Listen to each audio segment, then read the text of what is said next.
Welcome back. It's been a long time, but I'm excited to finally bring this new collaboration video, the new F.A.S.T riding school, standing for Facilities for Advanced Street Bike Training. One of the best motorcycling schools north of the US border. The Advanced Riding School, as it is marketed, is now open to all riders. And in this video, we'll be experiencing what it is like going to the school, as well as providing information and answering key questions about the bikes, the phases, and the overall experience. After a long history of success, the school underwent new ownership in 2021, and as of 2022, is faster than ever with a new lineup of 2022 state-of-the-art machines, a new national champion pro riding instructor to the existing body of pro racing instructors, 2 new phases including street riding phase and racing phase, as well as direct licensing recognition through CSBK.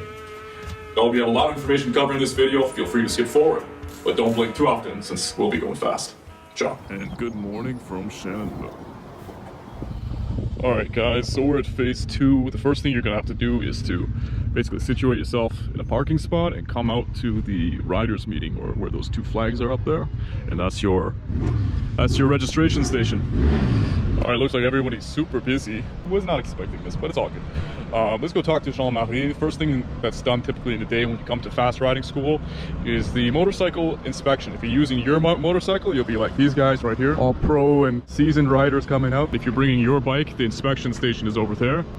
And we're gonna go there right now to check out the bikes and talk with Jean-Marie, the mechanic. Bonjour Jean-Marie. Bonjour. Ça va?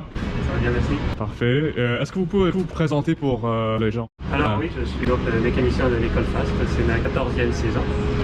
Et mon travail, c'est de préparer les motos, les entretenir tout au long de la saison et de les réparer quand ça chute. Je suis instructeur aussi quand les élèves nous suivent sur la piste. Je m'ajoute aux autres instructeurs. Donc la première chose dans la journée, c'est les gens amènent leur auto. Qu'est-ce qui est critère clé? La préparation consiste à le circuit de refroidissement, parce que c'est de l'antigel qui est gras, il ne faut pas que ça se répande sur la piste, donc on remplace ça par de l'eau ou un produit water weather.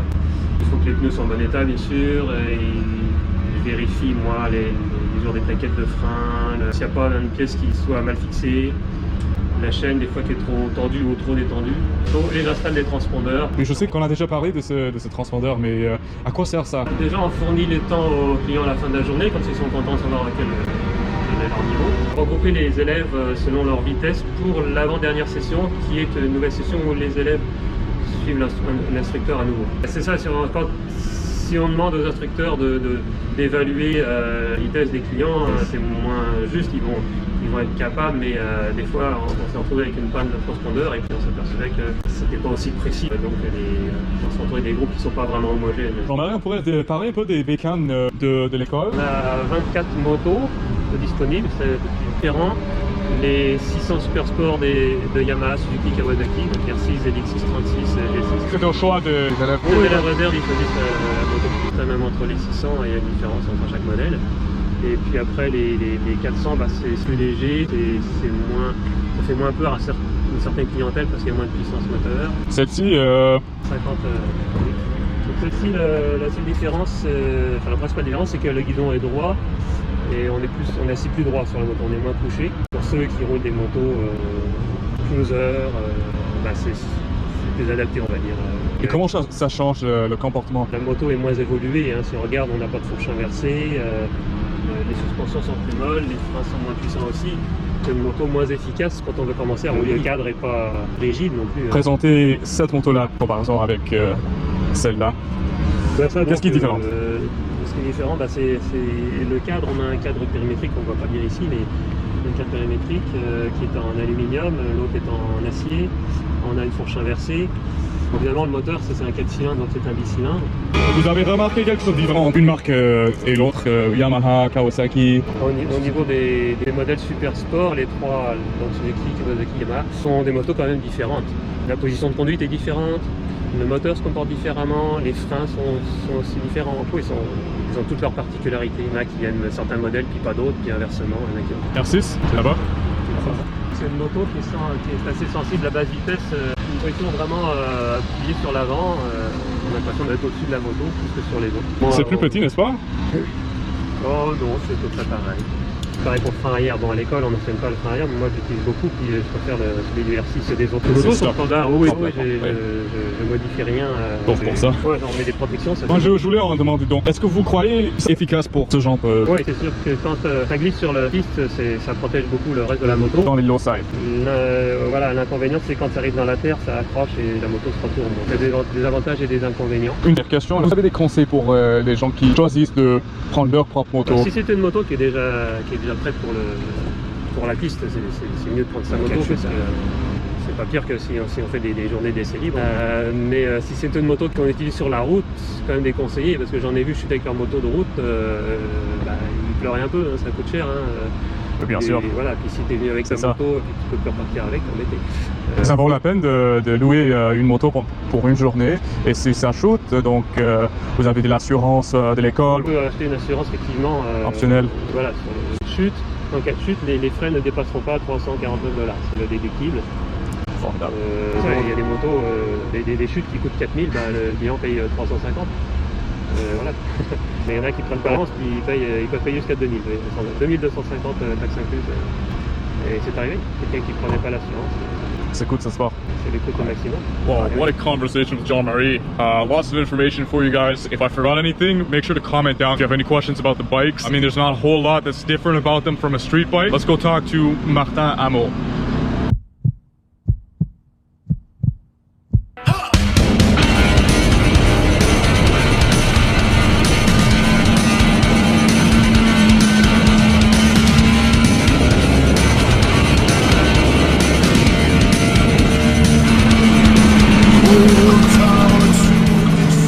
Alright guys, I have the pleasure to finally introduce you to the president of Fast Riding School, Martin Hamel. Martin, can you tell us about your new school a bit? Yeah, actually FAST has been around for many years. I've been an instructor on FAST for the last 20 years.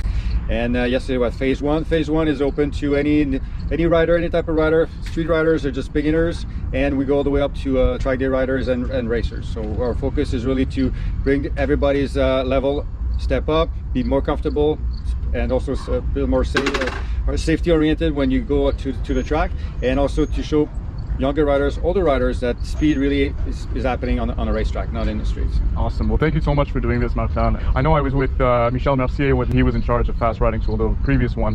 What's new with this exciting new 2021 Fast Riding School? Everyone's been dying to get on that wait list of yours.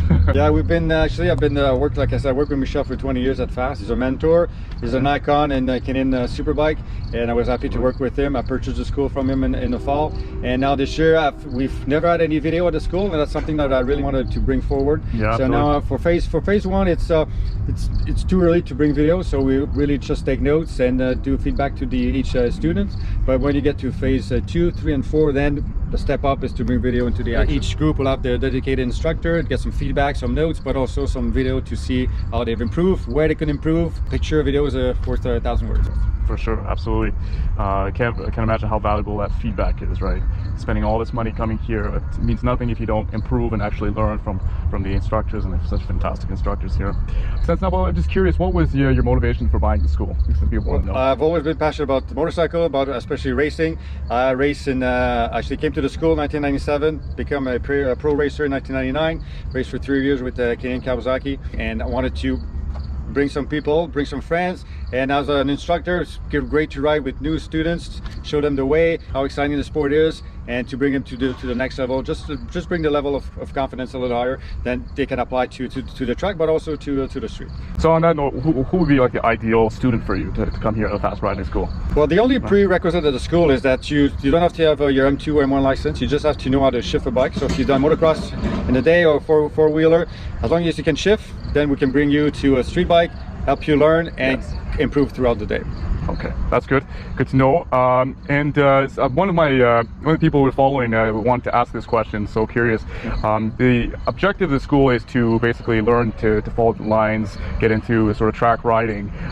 What is the motivation reason that there are indicators in place on the track and in chalk? There's pylons and all that stuff. What are the purpose of that in the scope of the? Yeah, the purpose is if you bring your own bike to a track day, you let loose by yourself. So we want to make sure sure that it's safe for everyone. So by being safe, we want to make sure that people are comfortable, learn the track. So what we do is we have a turning cone. The cone is laid down. That's where you start tipping in the cone, apex and exit cone. But also throughout the corner, throughout the turn, we're setting up chalk marks, so about 6-8 feet apart. And that's just a guideline for riders, for students to go through and learn the track, but not be too intimidated by not knowing the track. So we do follow an instructor in the morning, you follow a pro rider, but also by having these marks really helps the student and improve. And as the day progresses, the line gets better and better, and then eventually they forget about the chalk marks and just go ride.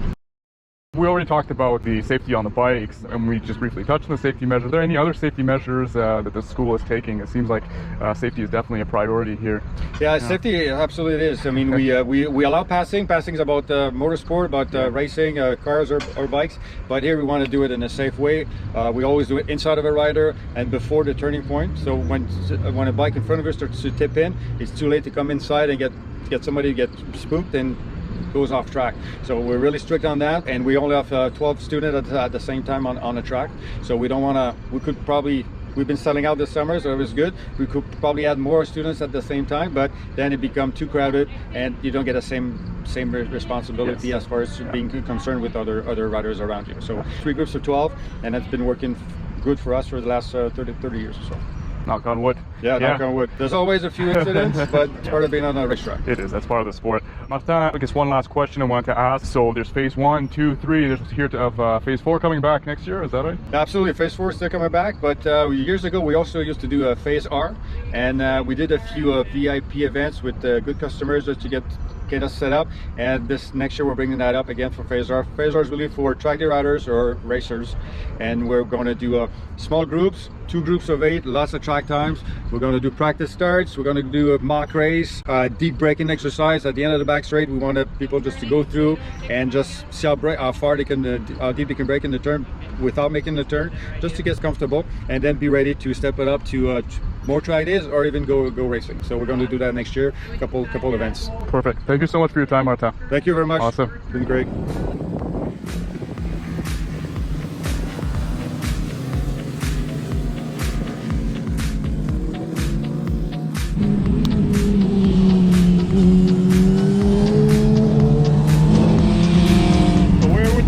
Independent session here. The first group, the fastest group, seems to know what they're doing, but the fast group is also more likely to crash. No red flags. Nothing quite like it, hearing the sound of a Hindle exhaust on a bright sunny day at Shannonville. Here comes the Super Sports. Oh, here's some coagulation.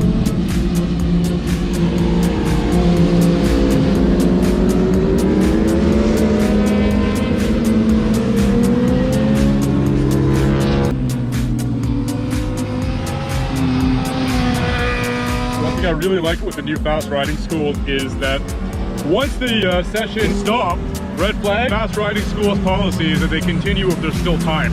This is a huge upgrade because obviously you're paying a lot of money to be here. Now you're getting your money's worth. They're not stopping the whole session just for one crash or one incident. It really is Fast Riding School, and they move very quickly here.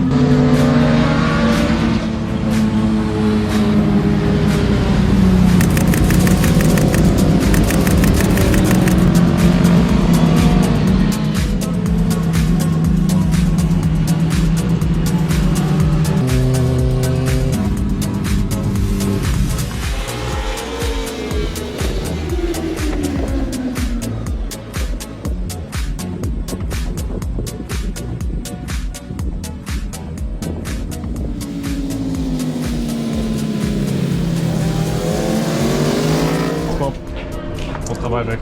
We're going to be cheering them on. Allez Alex! Cheering them on. Thank you again for coming. So these guys, they love it so much. How was your experience here today? What is your goal today, and what was the reason brought you here? Well, there's many reasons why we come here. One is the camaraderie, but the other one is the safety aspect of driving fast in a controlled environment. And then getting faster is the ultimate goal. We always learn something, regardless how many times I've come out. My experience today was actually amazing. Our goal today was more or less to get better in curves, in corners, and understanding the bike better and testing the limits of the bike. Now I know how far I can actually win the bike. I'm more comfortable with any other bike I'm on right now. How was your experience today? What was your goal, and did you achieve it? I think my goal today was just to improve sort of smoothness all around, how I can improve the corner even better all throughout the day. Fantastic. Just a couple words and it'll fix the corner for you. Sometimes you don't even know they're behind you, right? And then you come off track and they'll tap you and say, hey Jeff, try this in this corner. You won't know until you get passed by a guy like Alex. Exactly. Oh, he can pass us all. Cool, sounds good. And what advice would you give someone who's considering taking fast riding for the first time? I wouldn't hesitate to tell anybody that's riding a bike on the road to come here. You know, so it's multi-purposes. Obviously, it's going to be a lot safer on the road if you are going to be doing a lot of riding on the street, and makes everybody safer in the end. And I think it'll build your confidence up for sure. If they haven't done it, they need to do it. If they think they could ride, they cannot ride unless you go to fast riding school. Then you can understand what riding is about. What it's all about. Once you go track, you can't come back. You can't come back. Well, take the course. Like, don't hesitate. You could ride 10 lapping days or track days. You do 1 or 2 of these days and you will improve, you know, tenfold. Well worth the investment. You'll be a smoother, faster, and safer rider if you take it. So definitely just take the course. Good morning from Shannonville. And today, this morning, September 16th, we are doing phase 3. Wish me luck, because we're on the pro track. I've been on the pro track before. Still nerve-wracking. A lot faster, a lot more precise. So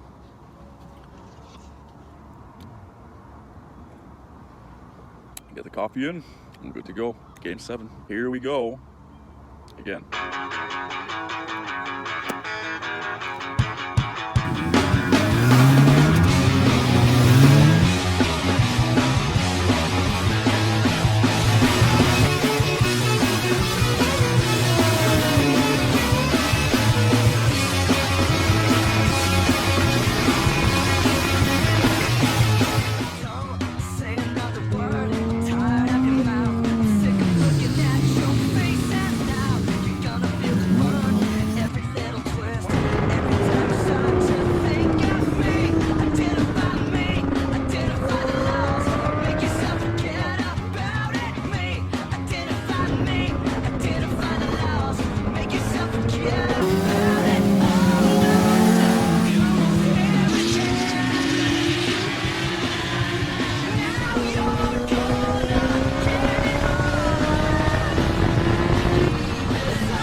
Alex, go! Allez!